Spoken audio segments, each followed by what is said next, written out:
Hello students, रासायनिक बलगतिकी chapter को हम लगातार आगे पढ़ते हैं, जिसमें विशिष्ट अभिक्रिया वेग की बात हो रही थी, जिसे एक उदाहरण के द्वारा समझते हैं। माना एक रासायनिक अभिक्रिया ए प्लस बी प्लस सी जो उत्पाद का निर्माण करती है। इस रासायनिक अभिक्रिया में अभिकारक ए, बी और सी तथा इन अभिकारक अणुओं की संख्या को स्मॉल ए, स्मॉल बी व स्मॉल सी के द्वारा प्रदर्शित किया जाता है। द्रव्य अनुपाती क्रिया नियम से अभिक्रिया का वेग यहाँ पे dx/dt समानुपाती है अभिकारकों की सांद्रता के घातांक की। तो अभिकारक के एक की सांद्रता घातांक यहाँ पे ये अणुओं की संख्या को प्रदर्शित कर रहा है। ऐसे ही बी की सांद्रता का घातांक स्मॉल बी, सी की सांद्रता का घातांक small C. dx/dt equal to के यहाँ पे समानुपाती स्थिरांक है, तो के ए की सांद्रता ए, बी की सांद्रता बी, सी की सांद्रता सी। यदि अभिकारकों को ए, बी, सी की सांद्रता समान हो तो यहाँ पर इन सभी की सांद्रता एक समान है, अर्थात इसे हम एक लेते हैं। अभिक्रिया वेग यहाँ पे dx/dt इक्वल टू के हो जाएगा। ये हमारे पास में के समानुपाती नियतांक के लिए समीकरण आ गया, जिसे विशिष्ट अभिक्रिया वेग भी कहा जाता है।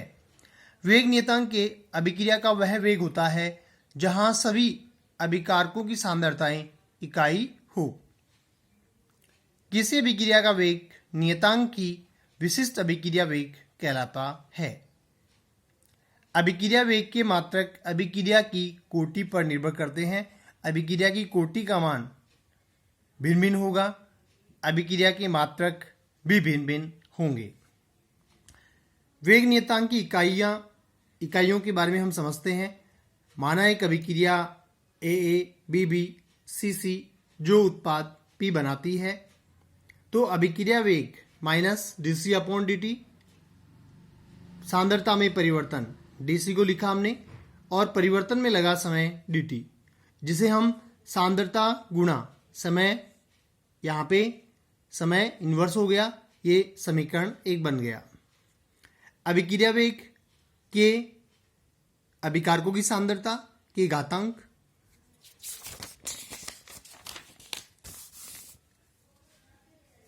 बराबर के सांद्रता ए की सांद्रता और ये अणुओं की संख्या घातांक के रूप में, बी की सांद्रता अणुओं की संख्या बी घातांक के रूप में, सी की सांद्रता अणुओं की संख्या सी घातांक के रूप में, जिसे हम लिख सकते हैं कि सांद्रता ए प्लस बी प्लस सी। ये समीकरण हो गया 2। समीकरण 1 व 2 एक दूसरे के तुल्य है, तो के सांद्रता की घातांक A plus B plus C equal to सांद्रता गुणा समय इनवर्स। के इक्वल टू सांद्रता और बटे सांद्रता एन। तो समीकरण 1 में भी तुल्य है, इसलिए इनको बराबर में लिखते हैं। के बराबर सांद्रता बटे सांद्रता एन। यहाँ पर ए प्लस बी प्लस सी की कुल जो सांद्रता है उसे एन के बराबर माना जाता है। तो के बराबर सांद्रता बटे सांद्रता की पावर एन समय इनवर्स। तो इसमें ये सांद्रता गुणा समय इनवर्स बट्टा सांद्रता, इसको ये जो पद है इसको नीचे लेंगे। के बराबर सांद्रता 1 माइनस एन समय इनवर्स। यदि सांद्रता को मोल पर लीटर व समय को सेकेंड में प्रदर्शित करें तो के बराबर मोल पर लीटर, ये सांद्रता के लिए आ गया, मोल पर लीटर 1 माइनस एन गुणा सेकेंड इनवर्स। अब इस फॉर्मूले को यूज करते हुए हम एन का मान, कोटि का मान विभिन्न प्रकार से लिखते हैं, जिसमें प्रथम कोटि, शून्य कोटि, द्वितीय कोटि, इनके मात्रक को ज्ञात करते हैं।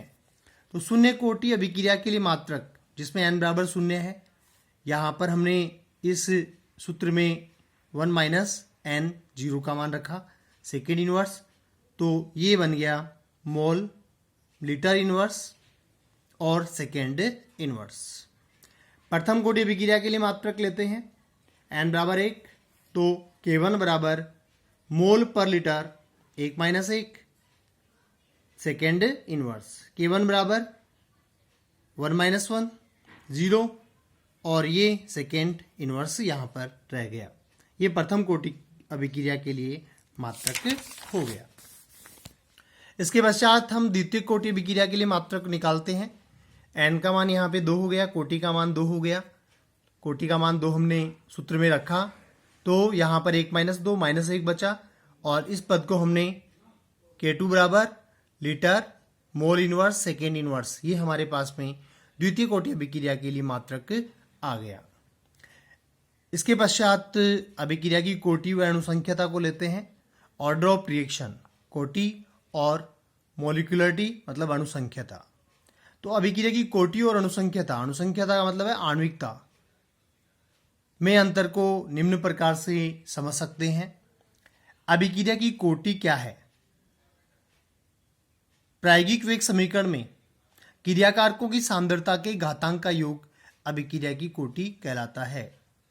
अभी पीछे हमने जो अभिक्रियाएं ली उसमें समझा कि अभिकारकों की सांद्रता के घातांक का जो योग है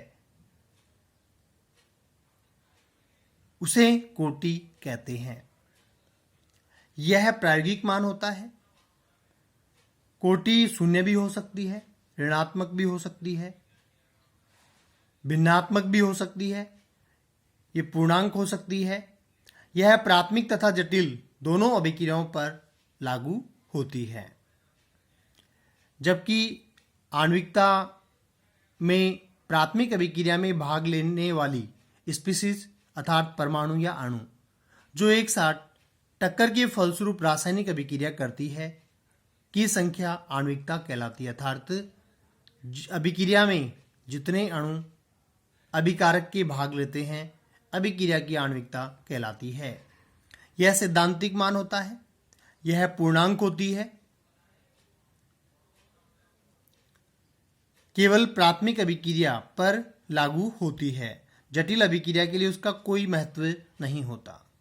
तो इस प्रकार से यह अभिक्रिया की कोटि और अभिक्रिया की आणविकता हो गई।